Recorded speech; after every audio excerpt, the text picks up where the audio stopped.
ପଶ୍ଚିମ ଉତ୍ତର ଦକ୍ଷିଣ ଅଗ୍ନେୟ ନୈଋତ୍ୟ ବାୟୁ ଐଶାନ୍ୟ ଆଦି ଦିଗରେ ଘର କରିଥାଉ। ଯେକୌଣସି ଦିଗରେ ଘର ହୋଇନଥାଏ କାହିଁକି ନା ଲୋକମାନଙ୍କ ଜୀବନରେ ଦଶାକୁ ପରିବର୍ତ୍ତନ କରିଥାଏ। ତେବେ ଚାଲନ୍ତୁ ଜାଣିବା କେଉଁ ଦିଗ ସବୁଠାରୁ ଭଲ କାହିଁକି। ପ୍ରଥମ ହେଲା ଯେଉଁ ଦିଗରେ ସୂର୍ଯ୍ୟ ଉଦୟ ହୁଅନ୍ତି ତାକୁ ପୂର୍ବ ଦିଗ କୁହାଯାଏ।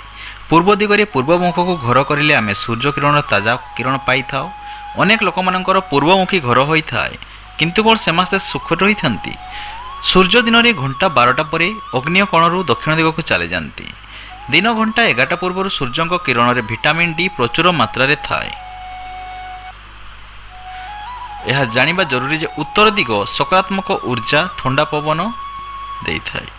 ସେହିପରି ଦକ୍ଷିଣ ଝାଞ୍ଜିରେ ଝାଞ୍ଜି ପବନ ଗରମ ପବନ ବହିଲେ ବି ପ୍ରବଳ ମାତ୍ରାରେ ସକାରାତ୍ମକ ଉର୍ଜା ସୃଷ୍ଟି ହୁଏ।